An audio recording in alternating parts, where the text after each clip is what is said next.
Everybody, this is Pastor Tim Madison from Bainbridge First Baptist Church, Bainbridge Island, Washington, with a message for you this evening. And if you've been following, you know that this week our focus is on how to explain the gospel to a non-believer. And we're looking at the gospel message today. And the second element that we need to remember is that man is a sinner. Now, most people know this.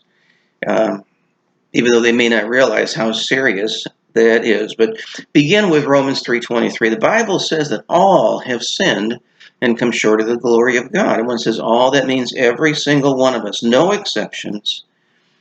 All of us have sinned. Our problem is that we don't understand quite what sin is. We think maybe it's something serious that we've done that's wrong. But the Bible says that all unrighteousness is sin. It doesn't have to be something large that we have done that uh, offends God, but anything that doesn't meet His standard of righteousness is sin. And not only that, Jesus says in Matthew 12 that we'll give an account of every idle word on the day of judgment. Just the words that we say count as sins. And it's even worse than that because the Bible says that any evil thought that we have is sin. Jesus said, if a man looks at a woman to lust after her, he's committed sin in his heart. And my friends, it's even worse than that, more serious, because the Bible says that to him who knows good to do good and does it not, to him it is sin. You can sit in a closet and think and say and do absolutely nothing and still sin against God. And what that means is that we are sinners who sin a lot. Let me explain to you just how much that is. Suppose that you could get through a day somehow and only commit 3 sins. And that'd be a pretty amazing day. Maybe you had 2 impure thoughts and had a chance to do something good and you didn't do it. But suppose you could average 3 sins a day every day for your entire life, which is impossible. But imagine that you're that good.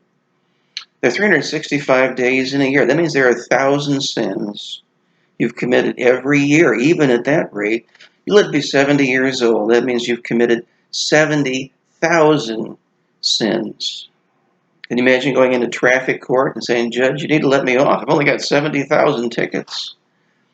But one of these days, we're going to stand before a perfect and a holy judge with all of these sins on our record. You know what God requires? Jesus said, be perfect as your Father in heaven is perfect. God requires 0 sins. And here we are with thousands and thousands of sins on our record. And that's why the second thing about this is true. You cannot save yourself. Some people imagine that, okay, we've got some bad things that I've done. Yes, but I've done some good things too. And don't my good things outweigh the bad things that I've done when I stand before God?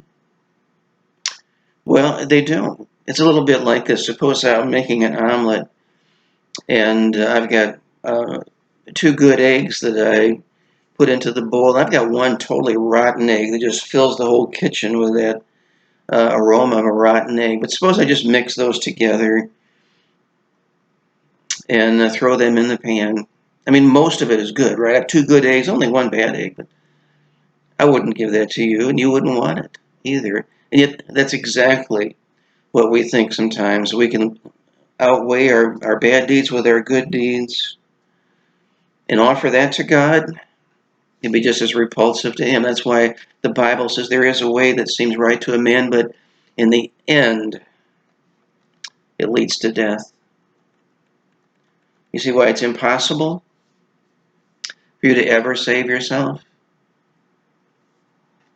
And this comes into sharper focus, my friend, when we look at what the Bible says about God. And I want to do that tomorrow as we meet together. Have a great evening, everyone, and I'll see you then.